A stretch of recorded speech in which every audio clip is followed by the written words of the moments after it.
Hi, everybody. Walking Crow here for the Transformational Sacred Drum Medicine, coming live to you with Abra Caxandra Hi. from Out of the Blue Gallery in the village of Oak Creek of Sedona, and this is the home of Transformational Sacred Drum Medicine. This is where the drums and the rattles live.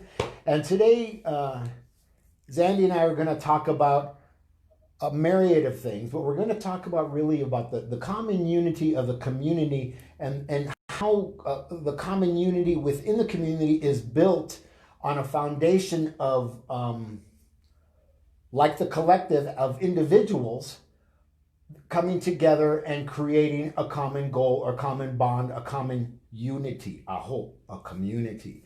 So this is Alexandra. Excuse me. Your wife called you three different things now. I know. Abra Caxandra. I've had lots of names. You can call me a lot of different things. Abra Caxandra is how I'm known on social media, and it will be my brand. So, but you can call me Zandy or Alexandra. So real quick, tell the community about Out of the Blue and your space here in the village of Oak Creek and what it means to you and what it means to the community to be able to be here. Well, I first of all, I named it Out of the Blue because it came literally out of the blue. I walked by a for lease sign when I had zero money and decided I needed a gallery. And I was told, good luck, how are you gonna make that happen? And it happened through community, through my greater community that I've been a part of my whole life and I've contributed to. And they've always said, if you ever need anything given back, just ask. So I asked and it was given. And therefore I wanted to give back even more to the community. And so I wanted to create a space where people could show artwork, but also do body work,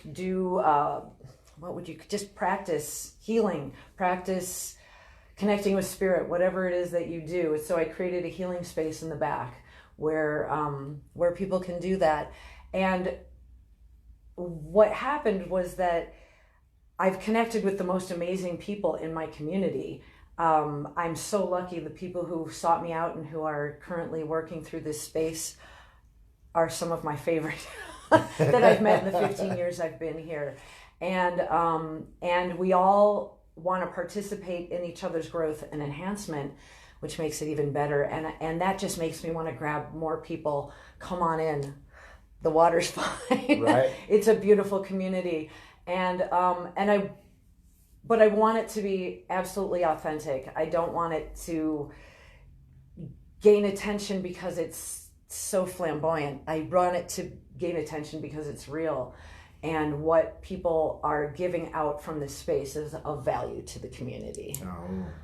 You know, I found you on I don't know if it was Facebook or Instagram, and I friended you because you were provocative, you were funny, you were serious, you were sexual, you were colorful, you were artistic, you were all these things, and that caught my attention. And first of all, as a man, I'm going to say, because I'm about honesty and being transparent. As a man, I was like, ooh, cool, a hot woman, whatever. But it became more than that. And I'm going to say this, but I'm not all about sexuality and all those things. I am, but I'm not. There's more things that transcend that. And this is a case of that. Being here in this space with my medicine and being friends with Zandy from almost the day that we met in person. Well, yeah. Through the social media, it's been a real magical experience. And here I am. And, I'm here probably about 3 or 4 days a week. I'm in and out and doing different things. And you and I have talked about, in fact, this show today came about because about 50 feet from here, there's Fire Creek Coffee. And we met for coffee on Thursday or Wednesday at 9 a.m. And we left Fire Creek Coffee at 1:30 in the afternoon. So we sat there talking about the common unity, community, healing, art, what moves us, what doesn't move us, what angers us, what doesn't anger us, what makes us happy, what makes us flirt, what makes us do many things. And so this was an opportunity to talk about stuff that the rest of the community here in the village of Oak Creek and surrounding Sedona area and beyond could relate to. I don't think there's forums for this kind of thing. People come here looking for their tribe, and you can overlook your tribe by overlooking for your tribe. If you know what I mean by that, there's a lot out there. But if you narrow your focus and like I did with Zandy, and I love her art here. Her art is amazing, and her art fits her personality. It allowed me to step into her space in a friendly way, and here we are as friends doing this show in common unity. How funny! Well, and what was kind of cool at the coffee house the other day was the people who came into our conversation but didn't really participate. They would come and sit close to us. You'd feel them nodding. You could see them nodding. Some of them would give us the thumbs up when they liked what we were saying. And then they would just silently leave or come in. But it was a beautiful organic thing. Yeah. And ebb and flow. Yeah. So we're kind of having our little coffee chat yeah. here at the space. Without the coffee, without the outer perimeter noise. But, I find myself not purposely eavesdropping when I'm in a restaurant or something, because we're supposed to be social distancing with 6 feet, but some places that's not going to happen. But even if you're at 6 feet, I can hear. I have ears that hear, because I don't hear from here. I hear from here. And I actually met a woman the other day at in Cornville at Farmagogo, which is an amazing restaurant. And I sat there, and they were talking about shipping art and how they have to create these boxes and things.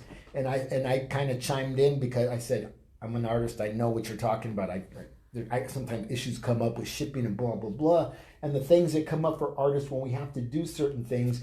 And we had a little bit of a conversation. Then my friends showed up, and I focused on that, and they disappeared. Well, yesterday, one of the women reached out to me and said, we know each other. And I'm like, from where? She said, from a long time ago. And I don't know what that meant. I think she meant spiritually. But there was a common bond there. Her name is Kat. She's from Jerome. She creates some beautiful pieces with crystals and manzanilla. And she's probably going to be surprised that I'm talking about her right now. But there was a connection there, right? And the connection of what? A connection of a common unity through art, through nature, through the indigenous nature, because she's an indigenous woman. I'm an indigenous man, a native. And this last night before I went to bed, I just kind of reached out to her to say hello, and we had this conversation before I went to sleep. And my day was complete, because I was involved in the community of creating common unity. And I'm going to beat this like a dead horse, or it's going to sound like that. But it's become so important for me to create this tribe that I have. And it's a very small tribe for me. I'm not one who, I was out at a function at Creekside Coffee the other day, last Sunday, and there was probably 100 plus people there. And there was some discomfort for me. It's too much. It's just too much. And when I'm doing this for an hour, for 4.5, 5 hours in a coffee shop with not a lot of people around, it's really fulfilling. Or I meet somebody in a restaurant, we have a connective conversation, and it goes beyond the restaurant, but it's because the common unity is in the community. Farmagogo, you go there, and it's like walking into Cheers. Everybody knows each other. Everybody's talking across tables and across counters and things, and this becomes a beautiful, beautiful thing. Like you and I in the coffee house talking, and people are nodding and agreeing and asking questions and going in and out quietly. This is a small community. What a difference from the Facebook bulletin boards, huh? Oh yeah. Because when you're face to face, you are held responsible for your integrity. And what's amazing is that we've been separated for so long that I think that maybe there is a little bit more mutual respect in person than there ever has been. You just talked about responsibility. And something came up on the way here today, and it was about responsibility. And, people will take responsibility for the good things they do in their life. They'll take responsibility for the things they do in their life. for the things they do, but you never hear anybody take responsibility for what they don't do. And I'm only saying that because I grew up as I was a boy. Little boy. Little boys run and play and they do what they do, right? Little girls do too. Little girls do too. Well, as a child, they would make me sit there. They wouldn't let me play like all the other kids. And there would be some denial around this, but I had a confirmation from one of my aunt's sisters, and she said, I felt sorry for you as a child. Well, her sister would say to me from time to time, you know, when you were a little boy, you were a troublemaker. And I was, as an adult, I say, stop right there. I was not responsible for for raising the child. You were responsible for raising the child. Be responsible for what you didn't do. Yes, and I get it. You know, how can you blame the child for being a child when you're the adult raising the child? And that happened through my life. And so you speaking about responsibility, what is our responsibility here in the community? Our responsibility is, I feel, to be transparent, to be kind, to be honest. And we've all seen in the last 4 years, beyond, because it didn't just start 4 years ago, the irresponsibility of things that have been said to people that disrupt and tear apart and break down community. And it's a sad state of affairs. Now, here in the village, there's a little bit of a separation from us and the rest of Sedona. It's the village of Oak Creek. It's a VOC. It's the village of Old Creek. It's the coolest place to live in Sedona. I think so. The village of Old Creeks.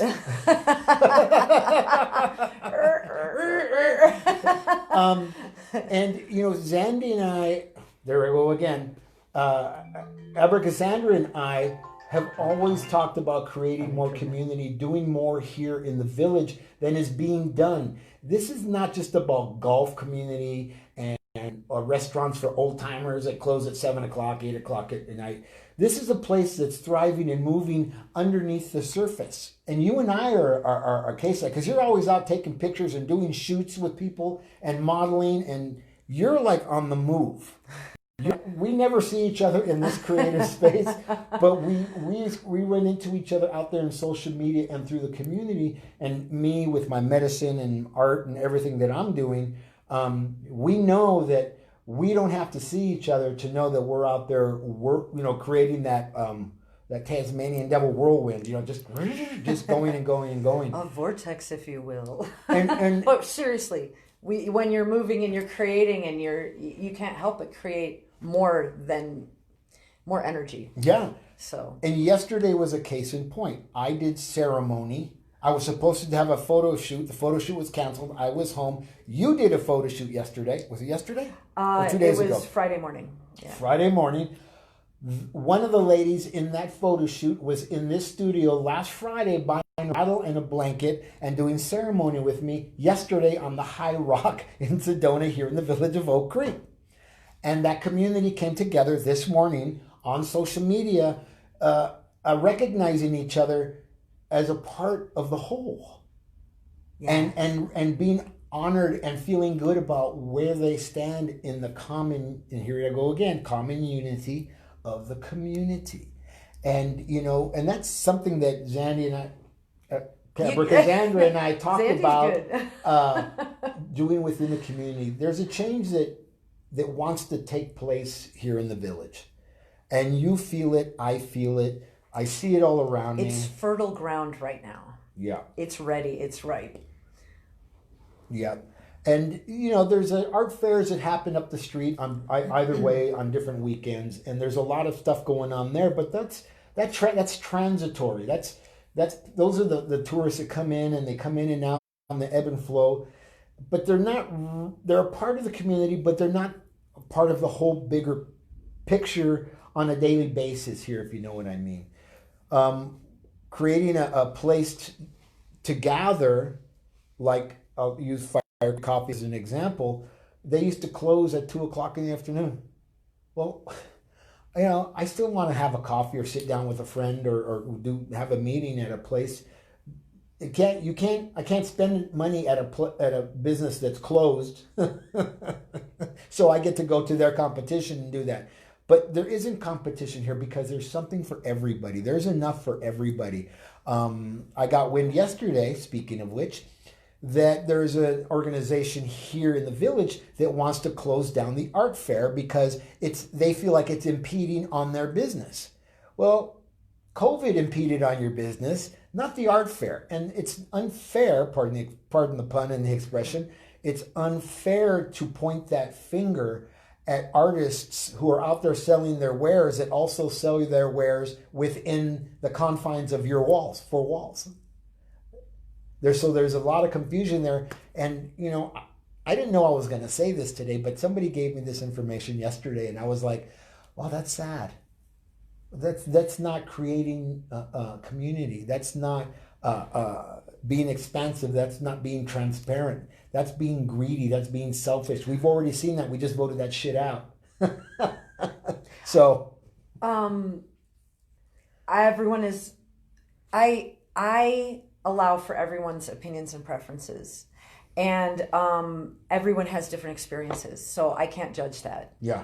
So I am not.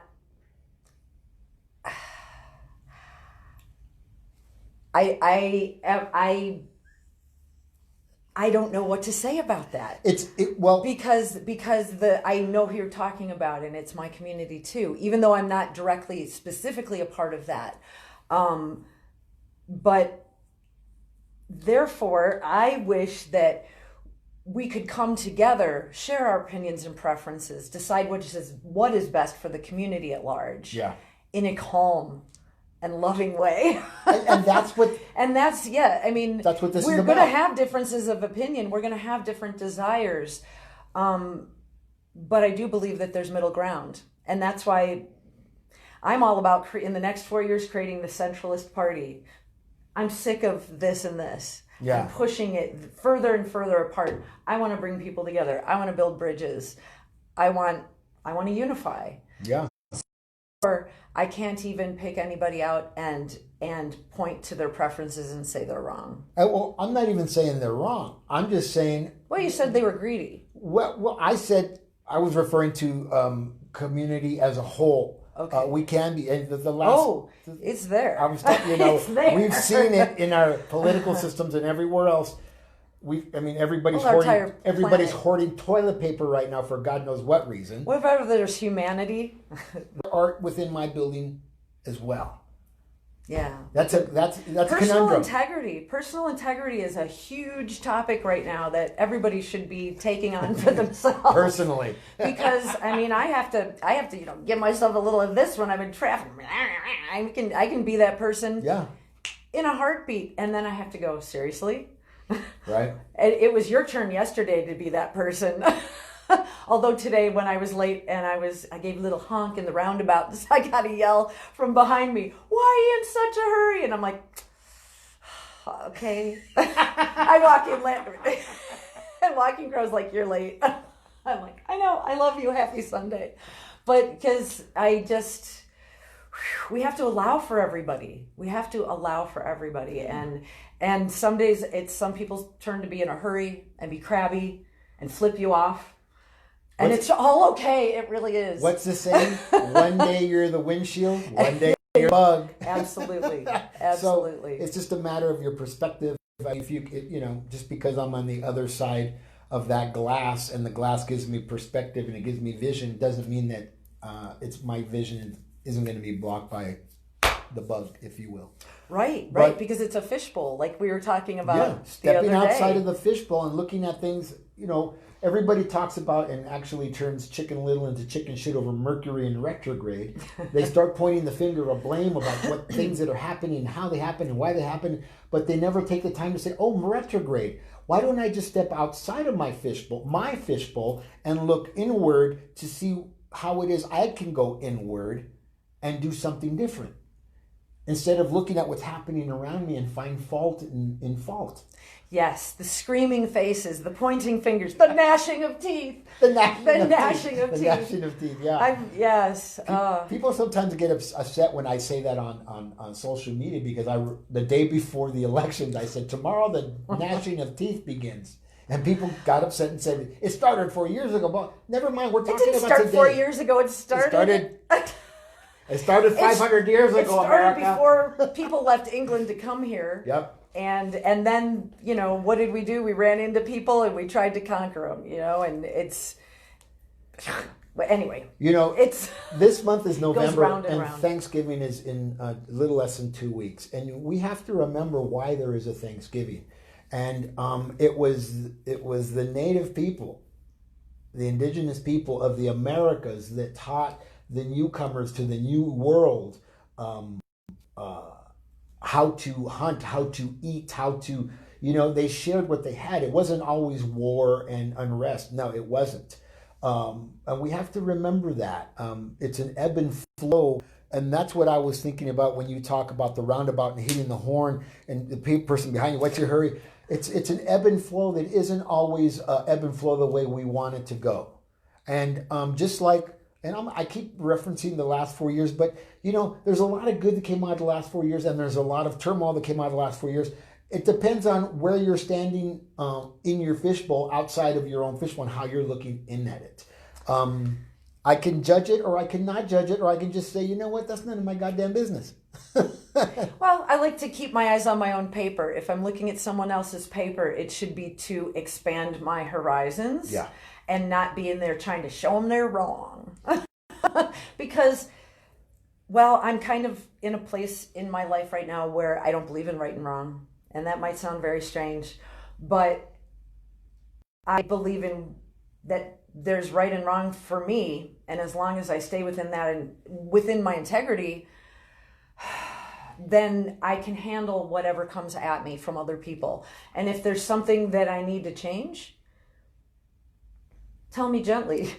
You can hit me over the head, but I might fight back, right? And that's what's going on right now out in the world, is so many people have been hitting each other over the head. It's like a Punch and Judy show. Oh, yeah. Nobody's listening. Nobody cares. Nobody wants to know. They're just punching back. And so, I had the privilege of having a conversation with my brother over last weekend, where I was able to only ask questions. We didn't agree on a lot of things. And therefore, all I did was ask questions. I didn't need to even make any statements. Right. Because the conversation that those questions created so many more questions, built so many bridges, so many possible bridges out there. I know he's still reeling. I'm still reeling from it. Yeah. And I'm still calling myself out on what came up from those questions in our conversation. When I have clients, when clients come to meet me, or they want a drum or whatever, however it is they approach me with what it is that their need is, or want, I'll say want instead of need. I always ask questions. I want to start pulling the thread of the sweater, to start unraveling the sweater, to find out who and what they are. And when you talk about right and wrong, that's a relative thing. Being right and wrong is relative. Some of us are raised with money. Some of us are raised in the barrio. Some of us are raised on the reservation. Some of us are raised in the suburbs, in the hillsides, on the beach, on the ocean, different places. We come from different places.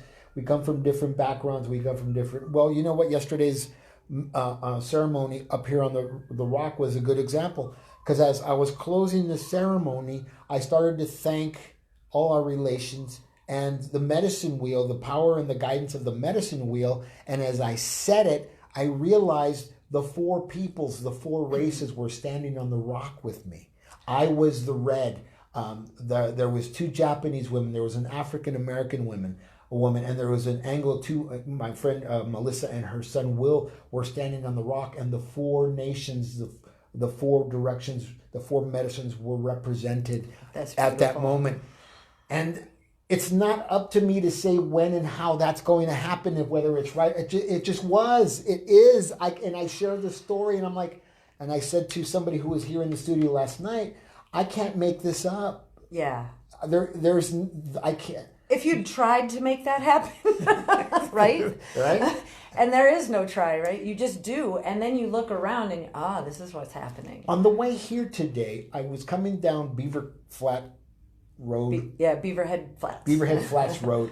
And I came upon a juniper, and there was two hawks sitting in the juniper tree. So I went by and I'm like, no, I just can't go by. So I flipped around the Yui, went back, flipped another Yui, and parked right in front of the tree and got out and started speaking to them. And they screeched at me and flew off. Now, that could be a story. Who's going to see two hawks sitting in the tree? Me. And I can't make that stuff up. The story that I told you about the darkness from yesterday too, and as a child, yeah, I can't make that up. That came up for this young man who was present that needed to hear that story. If I tried to write a book about it, I couldn't make it up. I couldn't do a Harry Potter movie. It's in the moment, and I believe that it comes through us. We are willing participants. Yeah. To deliver messages when appropriate and when guided to. Yeah. And sometimes we think it's us, sometimes we know it's something else, but it doesn't really matter as long as the message is delivered, hopefully received. Yeah. Yeah, and if it's not received, it's okay, because you know what? Somebody may share that story.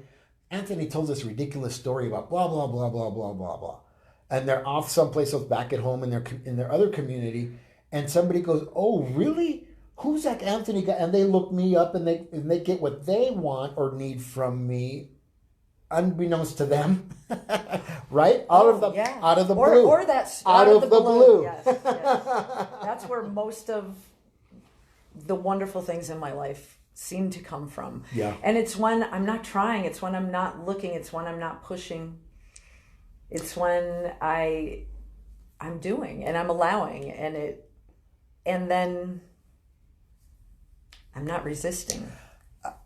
As we said that, we're sitting here and we say out of the blue. Now, those of you who see these walls, the walls are painted blue and there's clouds on the walls. Now, as we're talking, as you said what you said, what was said to me by my guides right now was, remember that the fifth chakra is blue, expression, right? The things that we say, and the Bible, if you will, says, as a man speaketh, so is he in his heart. As a woman speaketh, so is she in her heart. And I said to somebody this morning, I speak from my heart. I speak love. I want to, even in my seriousness or in my anger and my hurt, I always want to speak love. And as I thought, out of the blue, out of the blue, out of the blue, I can't make this stuff up. When you say that, see the thing, I love how you talk, because I hear it. I hear it with my heart. And when you spoke that, it felt pure. The blue, all that is. It's not, it doesn't have an agenda. Yeah. Right? Yeah. It's pure. It just comes out. It comes flowing out of you. And usually that's a loving thing. I can be angry with somebody. I can even feel, vengeful or something. And then I come together with them and I can't speak to them like that. It comes from, that out of the blue comes out of me. Yeah. And I have to try to make a bridge. I understand. Or I have to shut up. Either that or you won't hear from me. If I can't get there, I will just try to be quiet. Because I understand that. I grew up in Los Angeles in Chicano power as a younger teenager, young kid, young adult, raising my fist and raising my fist and raising my fist against whatever. And as I got older and I became wiser and I started to learn something and started to be quieter and started to listen you said it, listen from here and not from here, I started to realize that if I wanted to build a bridge, I needed to be able to open my hand and extend it across the table and take another hand. I can't do that with a closed fist. Now, there's people out there who march and do that, and that's their role in life. That's no longer the role in my life. Yes. My life is to be the glue within the common unity of the community that I want to build. I love what you just said, because you've been where they are. And that's okay. And so you can have a heart for them. Yeah. I feel the same way just for an example, because I was the same way. I fought for everything. I was an earth firster. I was going to, the first thing I was going to do was, save the planet. Then, the animals, and then, and then the social justice and everything. Then I'd have lunch. right? And so don't do that on an empty stomach. I was so angry and so knew what was right, and I was going to make it happen, and I was going to hate everybody who didn't make that happen. And guess what? That didn't help, and I almost died from that. Right. Because if you're walking around with hate and closed fists,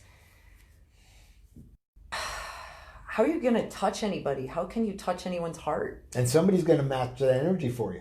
Yes. Oh, yes. People will show up and show you you're right. Absolutely. And that you are justified. And the other day, I had someone who let me go because I refused to join in their hate. And I won't participate in that. So, yeah, don't ask me. Yeah, I'm the same way. I mean, I have friends out there on social media who the constant barrage of left and right and red and blue and blah, blah, blah. And it's like, don't you get tired of hearing yourself? Don't you get tired of your own bitching? Of your own complaining? Because bitching is not political activism. I'm sorry. No, you can sit there and be so horrible to people on the bulletin boards, which I'm avoiding anymore because it's just ridiculous. Or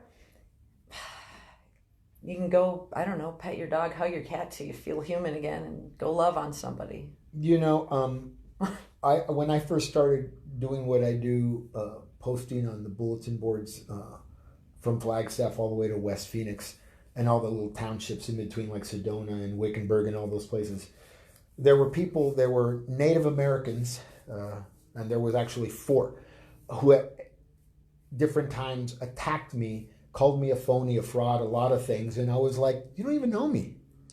I didn't talk about Native things. I talked about healing. I talked about the medicine that I carry. I don't know what they do. And I thought to myself, how sad that you're still angry. Well, you have every right to be angry, but you also have every right to be responsible for what it is that you don't do. Yeah. Did you hear what I said? I mean, and I have to take responsibility for that statement, because what I didn't do for a lifetime was empower myself, step forward. I self-destructed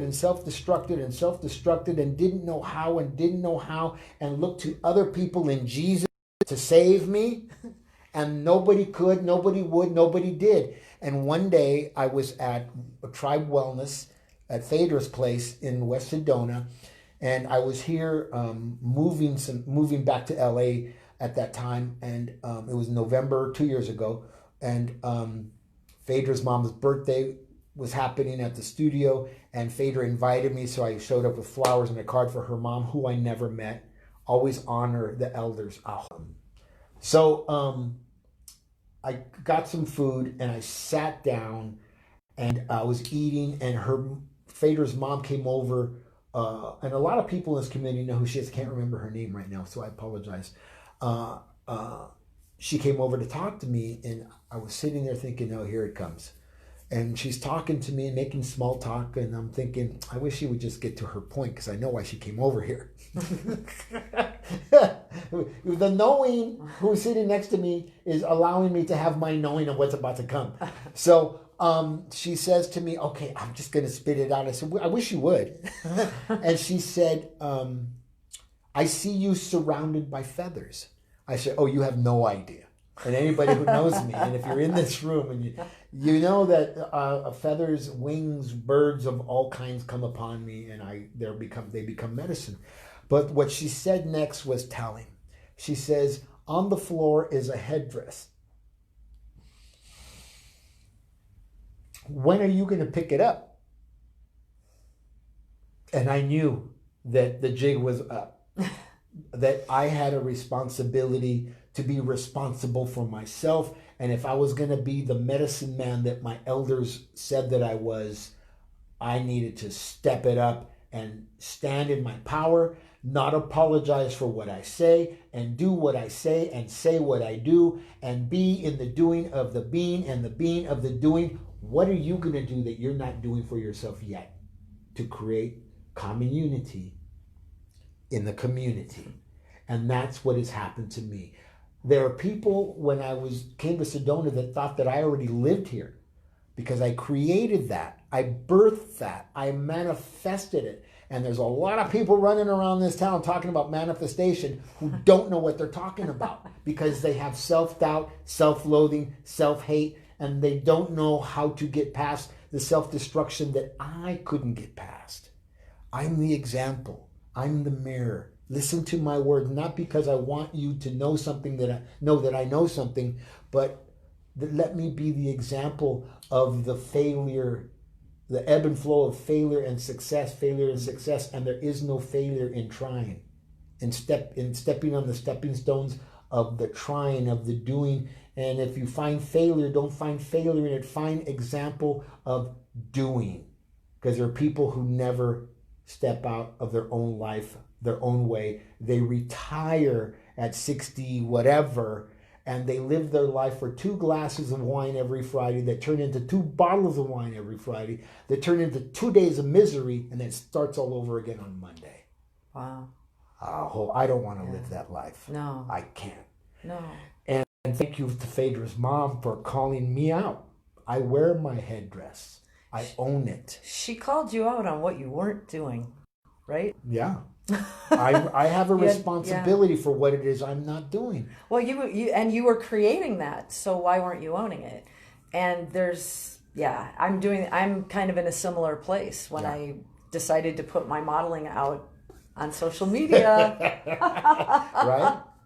And I get some comments, who do you think you are? You're awful full of yourself. And as I was saying the other day, if I'm not full of myself, who am I full of? Right. Your expectations, your ideas, your preferences, your opinions? No, I am full of myself.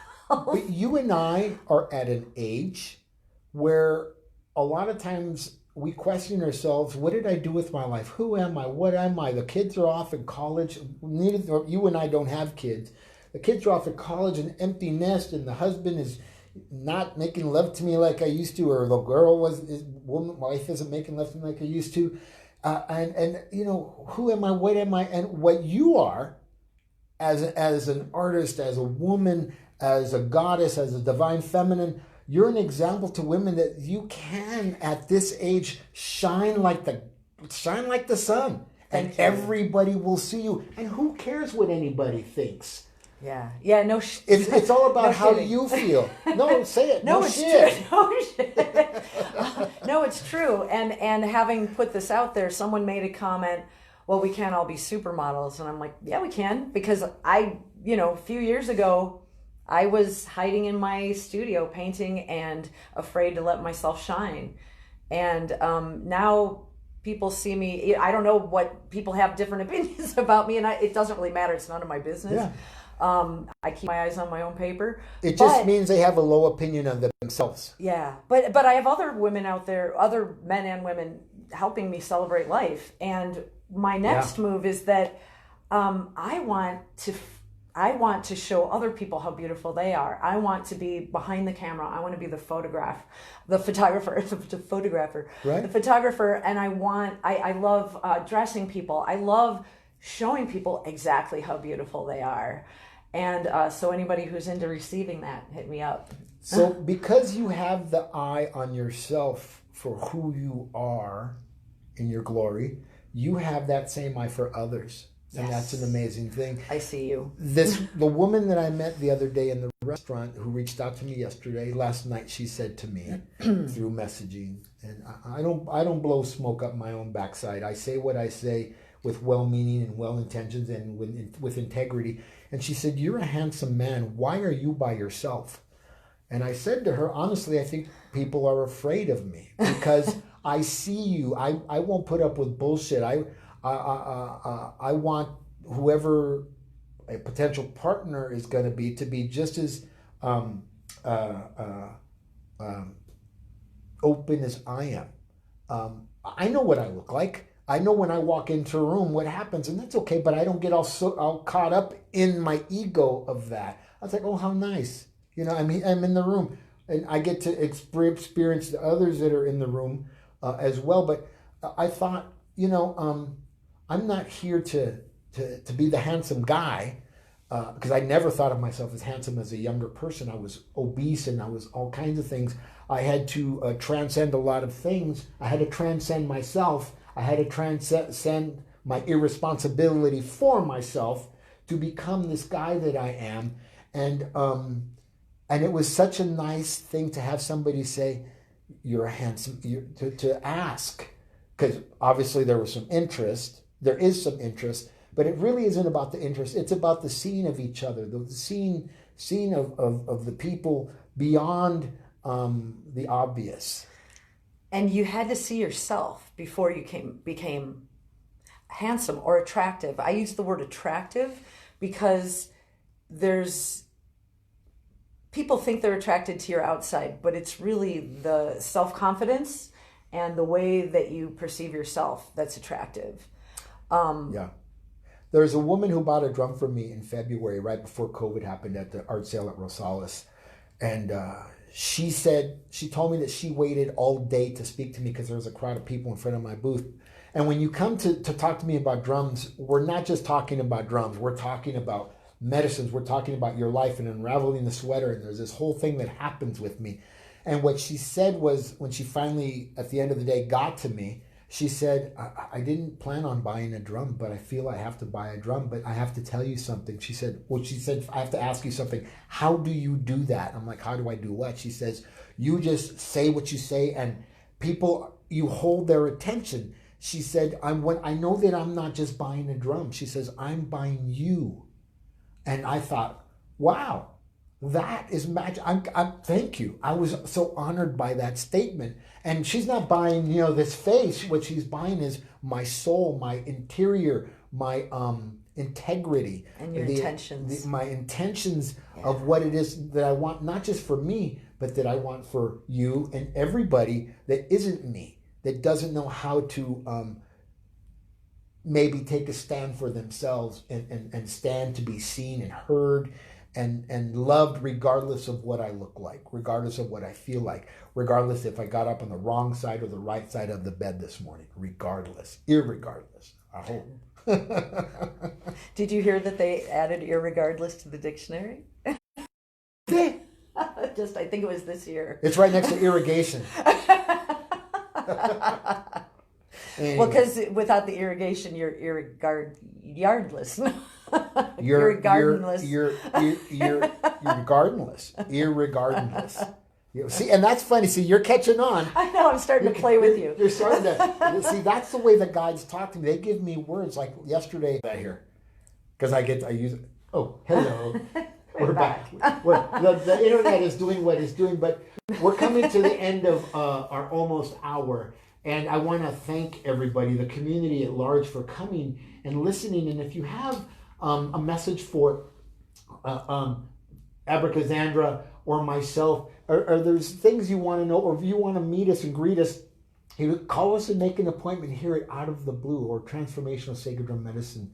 We want to build on the community that's already here. We want to be part of the common unity, like you see before you in this frame of social media, and we want you to be a part of it. And if you want to be a part of it, reach out to us. Yes. Any parting words? I love that. I can talk until I'm put on the spot, and I'm like, parting words. Reach out with ideas. Don't think any idea is silly or stupid or worthless, because what comes from that, especially when you share something with somebody else and they start playing with you, that's what creates community. Co-creation. That's procreation. Procreation. It takes the pillars and the space between the pillars to bring them together. I hope. Well, I'm always saying deep stuff. Anyways, can't help yourself. We want to thank everybody for coming. I'm going to ask you, if you need to say what you have to say, use your voice and speak out of the blue. Yes. From your truth, from your heart. Thank you, everybody. Thank you for coming, and we'll see you soon. Thanks.